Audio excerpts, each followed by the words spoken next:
Hey everyone, it's Dario. Today we're talking about something really important, mental health.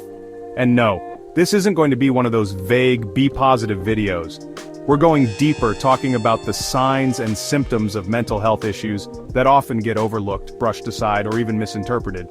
Think about it, we're pretty good at recognizing when someone has a cold or the flu, right? We know the signs, the sniffles, the cough, the general misery. But what about mental health? It's like, as a society, we haven't quite figured out the equivalent of a mental health thermometer yet, and that's a problem because just like physical health, our mental well-being can experience ups and downs, and sometimes those downs can turn into something more serious. But how do we recognize that? What are the signs? Well, that's what we're going to unpack today.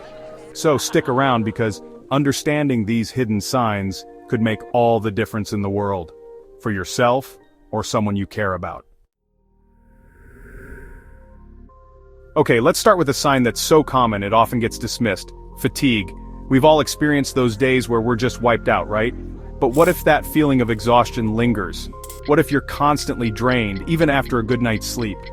Now, I'm not talking about the kind of tiredness you feel after pulling an all-nighter or running a marathon.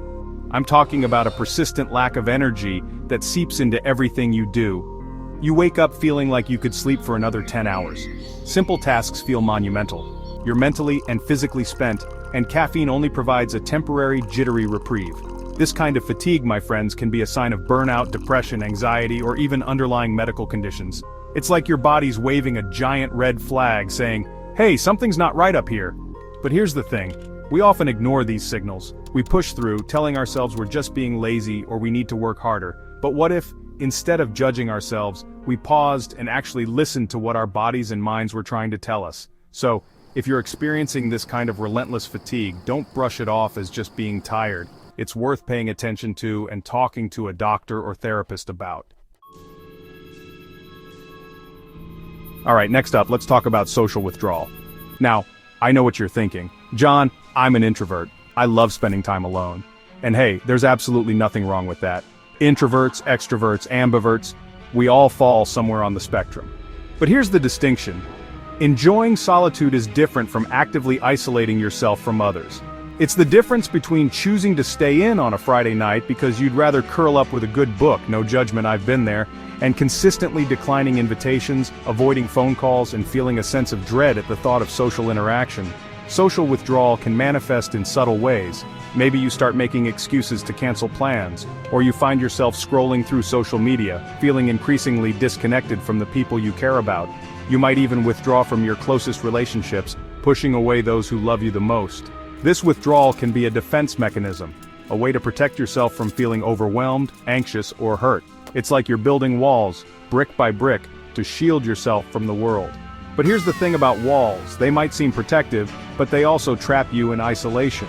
So, if you find yourself withdrawing from social situations more often than not, or if you're noticing this behavior in someone you care about, it's crucial to reach out and seek support.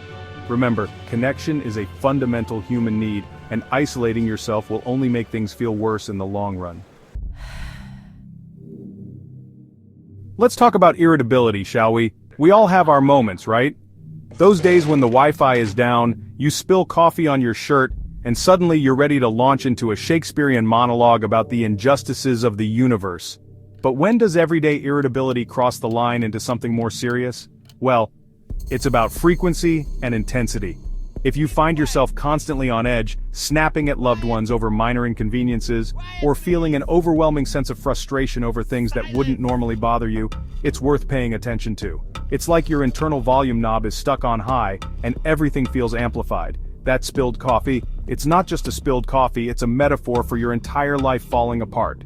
The traffic jam, it's a personal affront to your time and sanity.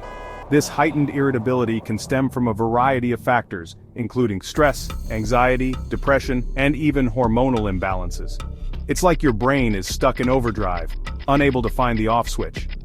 Now, it's essential to remember that everyone experiences irritability differently. For some, it might manifest as angry outbursts, while others might internalize their frustration, leading to passive aggressiveness or withdrawal. The key is to recognize the signs in yourself and others. If you notice a significant change in your temper, or if someone you care about is exhibiting unusual irritability, It's crucial to approach the situation with empathy and encourage them to seek professional help.